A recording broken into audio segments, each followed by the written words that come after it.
Hey guys, welcome back to my YouTube channel. और आज हम लोग देखेंगे फैक्टोरियल नंबर का कोड। चलिए बात करते हैं फैक्टोरियल नंबर होता क्या है। अगर सपोज़ करते हैं x का फैक्टोरियल हम लोग को फाइंड करना है तो उसका फैक्टोरियल होता है x into x minus one into x minus two into x minus three dot dot dot to into one. इसके कहने का ये मतलब हुआ कि अगर हम लोग सपोज़ करते हैं कि 4 लिए हैं, 4 x की जगह 4 हो गया तो इसका 4 का फैक्टोरियल होगा 4 into three into two into one is equal to 24। और फैक्टोरियल को रिप्रेजेंट ऐसे करते हैं 4 फैक्टोरियल इज इक्वल टू 24। मेरा वैल्यू आ गया। तो इसका कोड हम लोग देखते हैं। यहाँ पे n मैंने लिया है यूज़र से मैसेज प्रिंट करवा के, जो जिसका फैक्टोरियल निकालना रहेगा उसके लिए। और i का यूज हम लोग आगे लूप में करेंगे।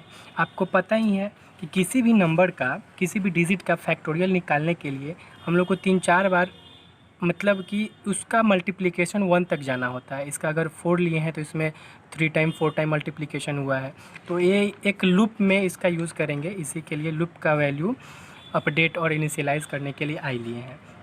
और फैक्टोरियल लिए हैं, फैक्टोरियल में हम लोग अभी 1 इनिशियलाइज़ किए हैं, क्योंकि यहाँ पे मैंने आपको दिखाया है कि फैक्टोरियल का वैल्यू फाइंड आउट करने के लिए उसका वैल्यू पहले एक उससे कम, फिर उससे एक कम से करते करते 1 तक ले जाते हैं। तो और फाइनल वैल्यू भी फिर उसी में स्टोर करा देंगे। उसी के लिए मैंने यहाँ पे फैक्ट लिया है। चलिए यहाँ पे मैंने यूज़र को एक मैसेज दे दिया, उन्होंने नंबर डाला और उसको मैंने n में स्टोर करा लिया। अब यहाँ पे बात ये आता है कि सिर्फ पॉजिटिव इंटीजर का ही फैक्टोरियल डिटरमाइन किया जा सकता है। अगर यूज़र n का वैल्यू नेगेटिव डाल देते हैं, उस केस में हम लोग को वहाँ पे प्रॉपर एक मैसेज प्रिंट करा देना रहेगा। इसीलिए हम लोग यहाँ पे n का वैल्यू चेक कर लिए हैं कि 0 से अगर छोटा है तो यूज़र को एक मैसेज आ जाए, factorial of negative number can not be determined. अगर n का वैल्यू पॉजिटिव है, अगर मान लीजिए n का वैल्यू यूज़र ने 4 डाला, उस केस में n का वैल्यू पॉजिटिव है तो इफ़ का कंडीशन सेटिस्फाई नहीं है तो एल्स पार्ट में जाएगा। एल्स पार्ट में i का वैल्यू हम लोग n से इनिशियलाइज़ कर दिए हैं, और i को आपको पता ही है कि जितना रहता है वहाँ से लेके 1 तक मल्टीप्लाई होता है। उसी के लिए इसको 1 तक ले चलेंगे और i का वैल्यू हर एक टर्मिनेशन में, एग्जीक्यूशन में एक एक बार उसको घटाते रहेंगे। अब चलिए, लूप में i का वैल्यू n से स्टोर करा दिए हैं, मीन्स 4 से स्टोर करा चुके हैं। और फिर चेक करेंगे कि 4 का वैल्यू 1 से ग्रेटर है, बिल्कुल है। तो फैक्टोरियल में क्या होगा, factorial is equal to factorial into I, means 1 into 4 equal to 4। Factorial में 4 इनिशियलाइज हो जाएगा। फिर यहाँ पे अपडेशन पार्ट में आएंगे तो आई का वैल्यू माइनस होके 4 से माइनस होके 3 हो चुका है। अब यहाँ पे फिर आएगा 3, फिर चेक करेंगे I means 3 is greater then 1, हाँ है।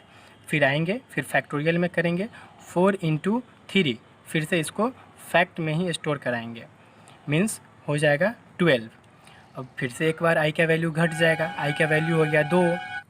यहाँ पे फिर चेक करेंगे i मीन्स 2 1 से बड़ा है, तो फिर आगे वाले इस लूप का अगला लाइन एग्जीक्यूट होगा। इसमें फिर आ जाएगा फैक्टोरियल में इनिशियलाइज हो जाएगा 12 इंटू आई का वैल्यू है 2 इज इक्वल टू 24। अब आई का वैल्यू 2 से घट के हो गया 1। 1 is greater than equal to, greater नहीं लेकिन इक्वल है, तो फिर फैक्टोरियल में फिर से होगा factorial is equal to 24 into I का वैल्यू हो गया 1 मीन्स 24।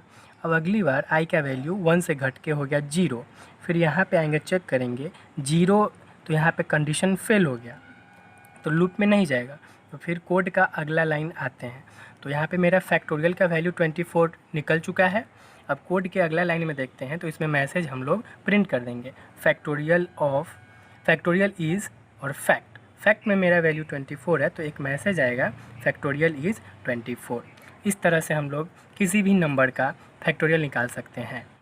यहाँ पे फैक्टोरियल का वैल्यू 24 आया है, n का वैल्यू 4 लिए थे तो फैक्टोरियल का वैल्यू 24 आया है।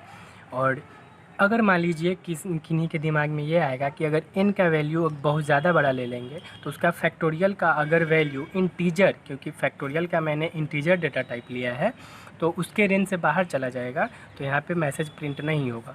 उस केस में आप इस फैक्ट को डबल में कन्वर्ट कर सकते हैं, डबल फैक्ट करके, और यहाँ पे %d के जगह पे %lf यूज़ करके और फैक्टोरियल का वैल्यू कैलकुलेट कर लेंगे। बड़ा वैल्यू का फैक्टोरियल इस तरह से कैलकुलेट हो जाएगा।